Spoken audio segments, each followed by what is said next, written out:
Hi everyone, it's Joni Young here. Welcome back to my channel for another acrylic painting tutorial.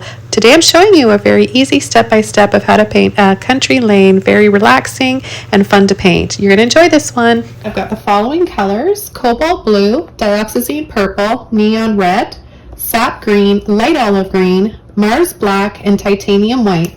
I'm going to start the painting off with a flat brush, and I'm just going to lightly mist the canvas to get it wet and ready to take the paint. This is really going to help me spread my acrylics around. This little tip will help you guys out so much. So make sure that you're just adding a little bit of water. You definitely don't want to have drips, otherwise the opposite will happen. You'll have a really hard time keeping the paint on your canvas. It'll just want to run right off. Okay, so now that I've got the canvas lightly misted, what I'm going to do is start working on the sky color and then blocking in some dark shadows and areas for our trees and bushes and our little lane down here. So I'm going to take some of my cobalt blue and some white, and I'm just going to start pulling that over the top of the canvas, the very top, just to have a little bit of sky showing.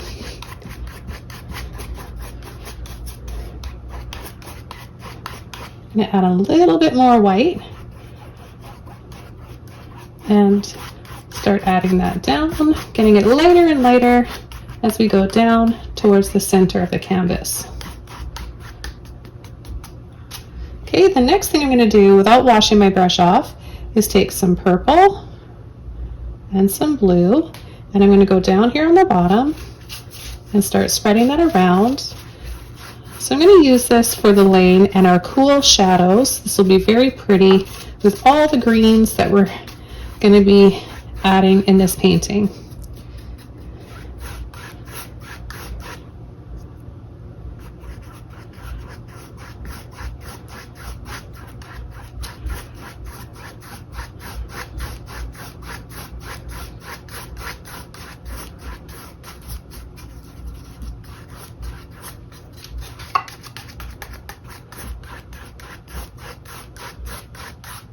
The next color I'm going to take is my sap green. Without washing my brush off, I'm just going to start adding that down here, working it into part of that purple and blue. And then I'm just going to bring it up and kind of start creating round brush strokes. This is where we're going to have some trees and bushes.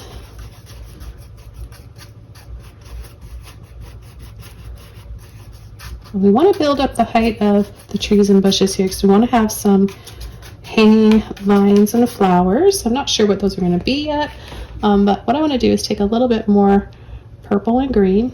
So if you guys are wondering why I don't know what those flowers are going to be, is because if you're new to my channel, I really love painting on the spot intuitively.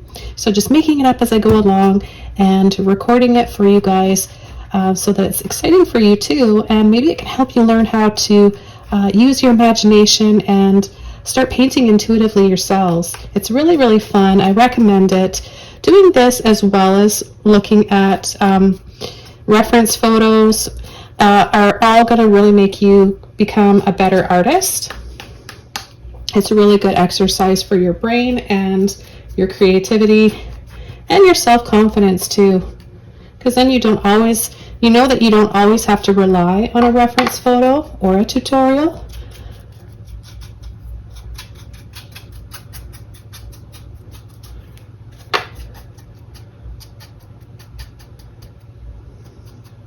Okay, so I'm just going to add a little bit more up here and make this a little bit darker.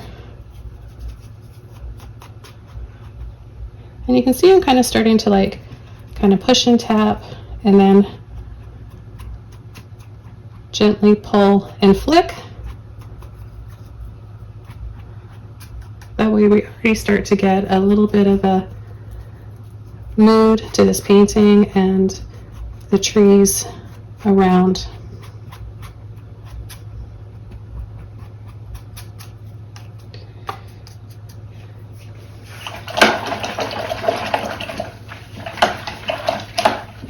Now the next thing we're going to do is take a toothbrush. I have a few of these that I just got at the dollar store specifically for crafting and creating different effects in my paintings, such as snow, stars, and even rocks. So if you have like a gravel road or something, a path that you're painting that maybe has really tiny rocks, this is a really helpful item to use. So I'm going to show you a little trick here and tip. What you want to do is get the toothbrush wet first, and then I'm going to take, just gently scrub it in to some white, a little bit of purple and blue, and then you just want to spray. And I'm going to make this the lane here, and with all the little rocks, so I'm just going to spray down here.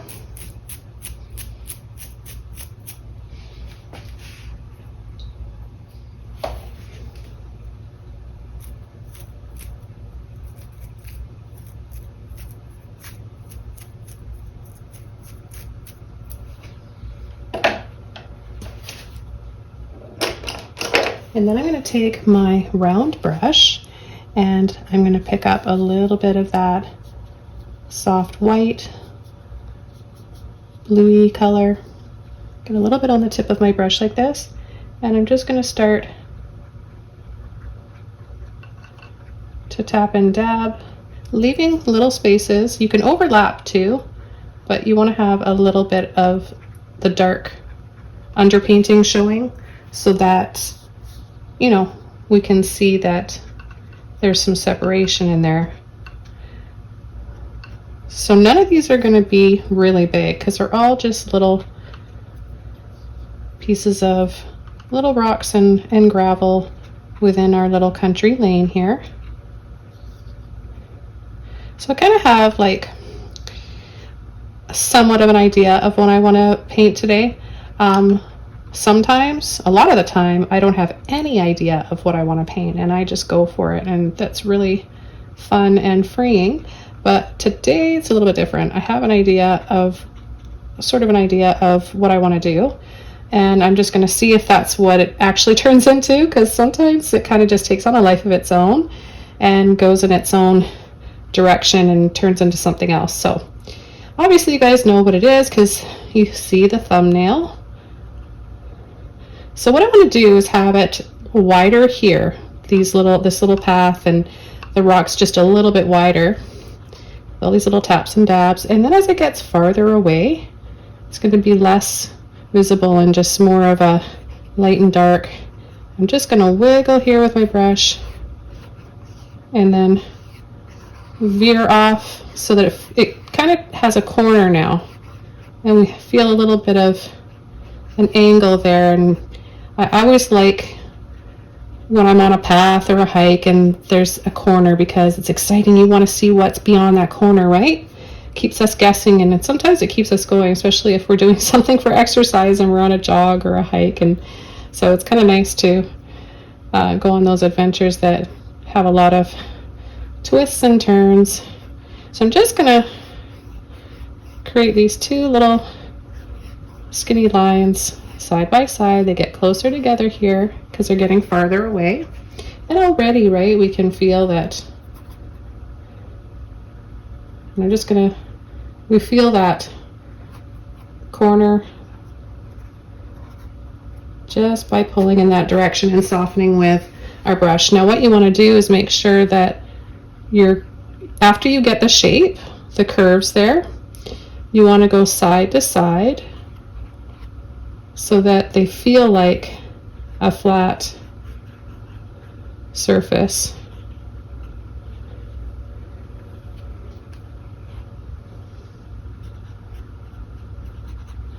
What I want to do next is take some purple and some sap green, and I'm just going to start just adding a few little gentle pulls and flicks for some grass, maybe some tall grass in here. And if I wanted these to be really, really thin, and I might add a few thin details after with a liner brush or a rigger brush, then yeah, that's what you would use, because this is a little bit harder to get those thinner blades of grass with. Okay, so I'm just gonna wiggle, tap, and dab here for some shadows at the edge of a little grassy area.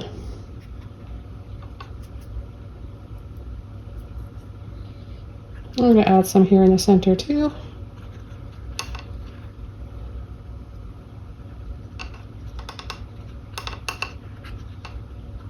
Once that dries, I can come in and add a little bit more.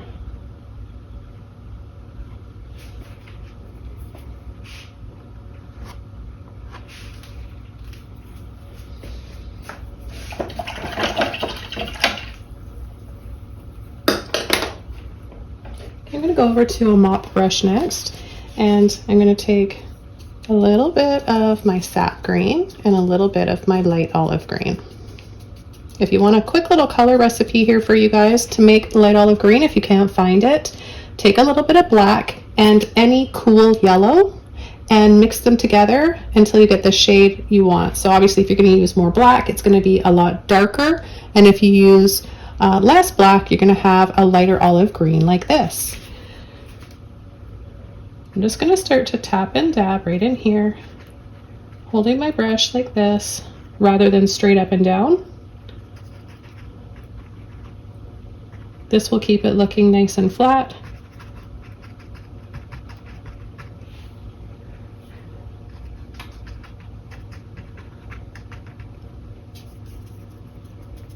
Okay, and I can probably come in here, and it's still maybe a little bit too wet right there, but I'll go back to that after. And I'll come here along the side, and I'm just going to actually tap a little bit in and go over my grass. I'll add a little bit more after, but I feel like, see, when you're painting intuitively, you start to change, can start taking on a life of its own. So that's happening already, and that's okay. You know, when you get an idea, even if you've already painted it one way, you're getting those ideas for a reason. And I always say, don't second guess yourself, give it a try and go for it. It's our intuition, and it's telling us to do that for a reason, so you should definitely go for it and try it. It's just a little paint and canvas. If you don't like it, paint over it or wipe it off. I'm going to rinse my brush out.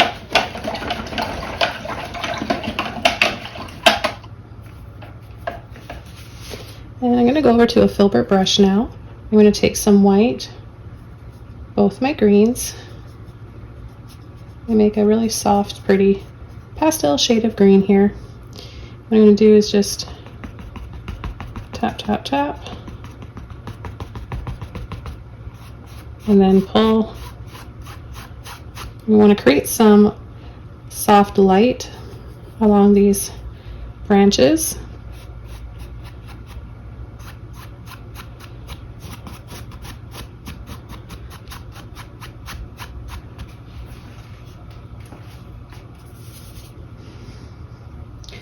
And then I'll add a little bit here, and then I like that it's really soft looking and blended back there. I don't want to lose that too much because I think that adds to feeling kind of dreamy like, and just the whole relaxed kind of a mood. So you can create emotion and feeling and moods in your paintings just within how you apply the paint, the consistency, how much it's blended, how little it's blended. Okay, and I'm going to go back over to my Filbert brush, my greens, and just a little bit of white in here. And I want to just create short little flicks.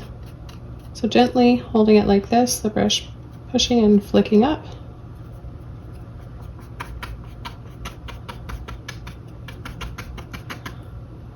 And then I'll add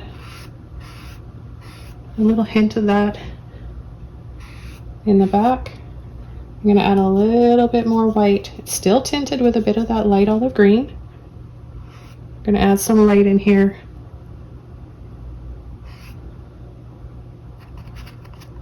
So we've got some light peeking through here. Soften, soften.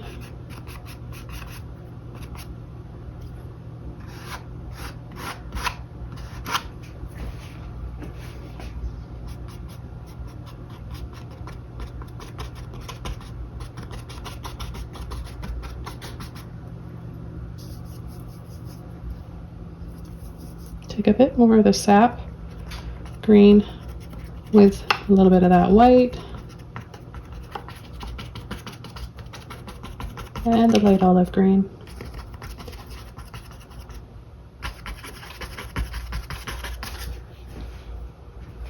So you can use a Filbert brush to stipple as well and create texture and foliage. Just all depends on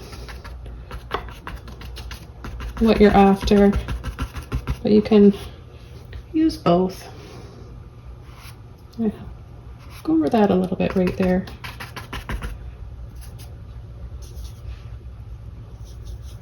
Back over to the white, a little bit more of the light olive green.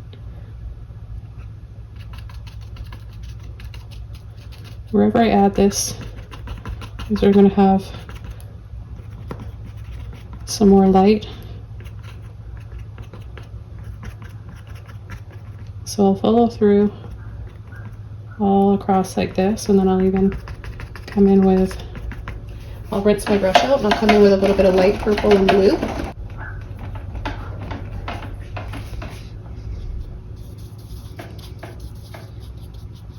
White, blue, purple, and then we'll come right in here and add a highlight.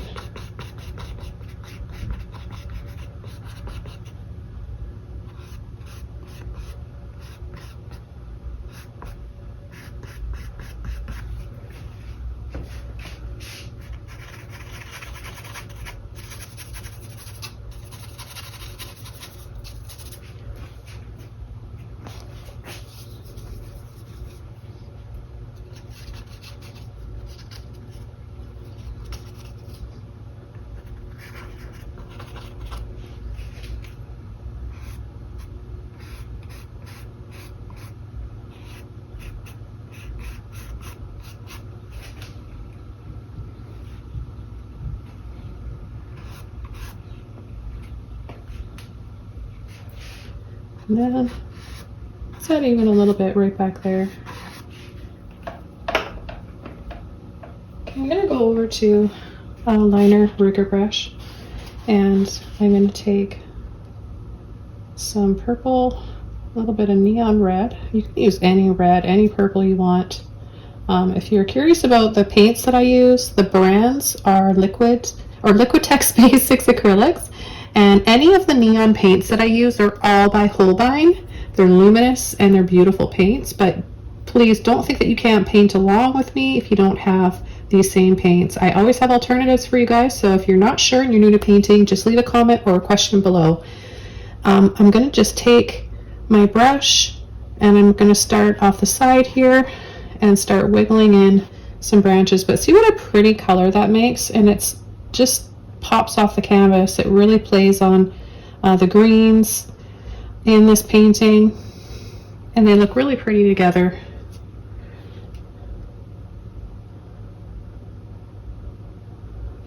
Pick up some more water whenever you need to. The paint should flow easily. If you feel like you have to push really hard with your brush just to release the paint, then you need more water in your brush. It's not always more paint. Some people think they just need more paint, or they think that maybe their paints are bad, or their canvas is bad, or they're not prepping their canvas right. I get questions daily regarding this, and it could just be as simple as you need more water on your brush, especially when using a liner.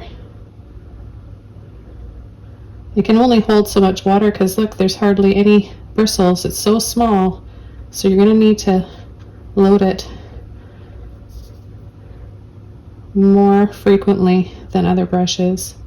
So I'm just twisting and very gracefully and lightly twisting and pulling with hardly any pressure.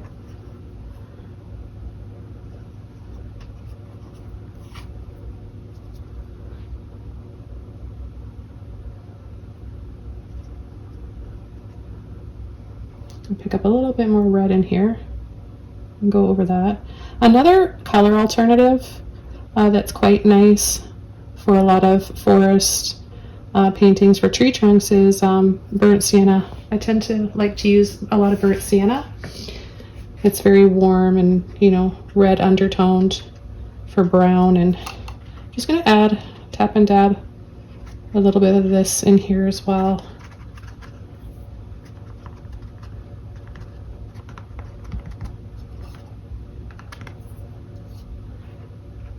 Just to sort of tie everything together. I like having a little bit of that red down there.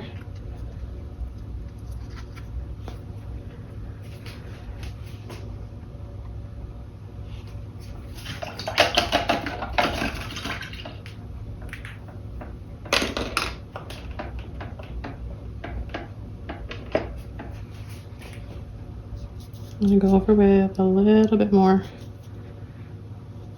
tinted white with my light green, and really just make sure that these are going to be bright enough. I love creating light, soft light in paintings, and it's quite easy, so I get excited when I get to show you guys how to do it.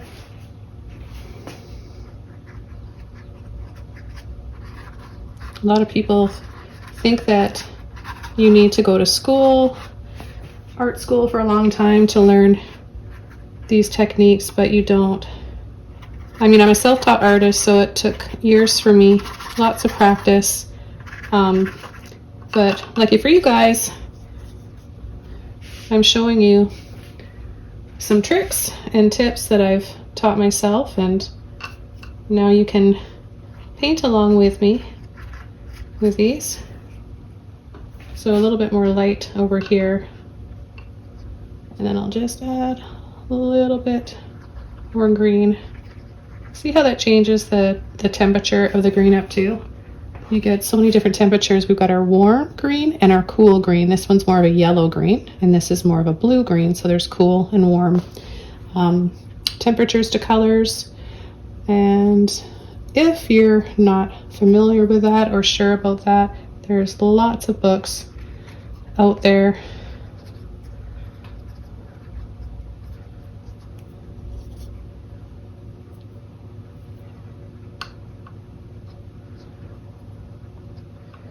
And color wheels that can teach you a lot.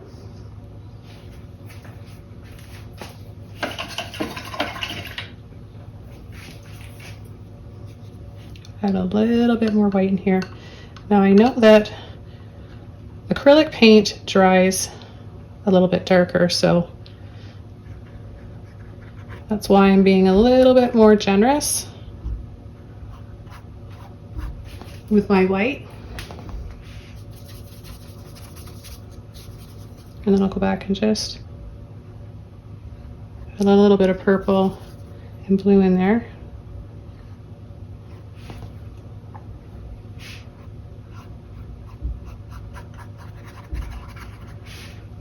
Okay, I'm gonna go back over to my Filbert brush, and I'm gonna start coming in with a little bit of both of those greens and just a little bit of purple. And I'm going to pull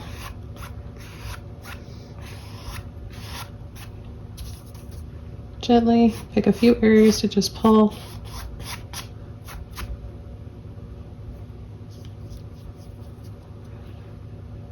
And then you can tap a little bit as well. Tap and then gently flick.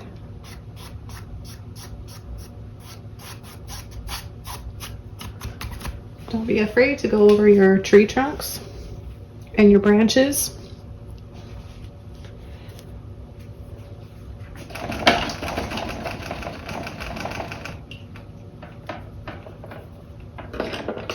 Another brush I want to show you how to use for creating cascading bushes, leaves, branches, and this is turning into like a weeping willow type of tree. I may add a few little flowers, but I want to show you guys and demonstrate how you can use a fan brush. This is also really effective. What you want to do is get it wet so that it starts to separate and looks more like a rake. And then I'm going to just take a little bit of my light green here, mix it in with a little bit of white, And then I'm gonna just pick an area here where I'm just gonna kind of fluff. I'm gonna pick up a little bit more water.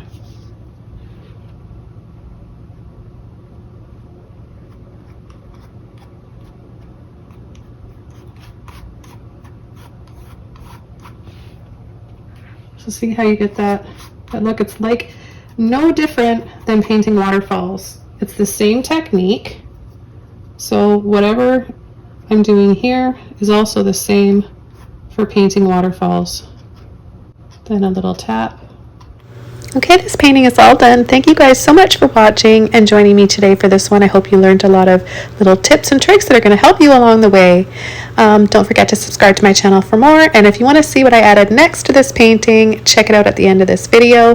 And the link is below where you can go and learn that step by step. Have a wonderful day. Thanks for watching. I'll see you soon. Bye.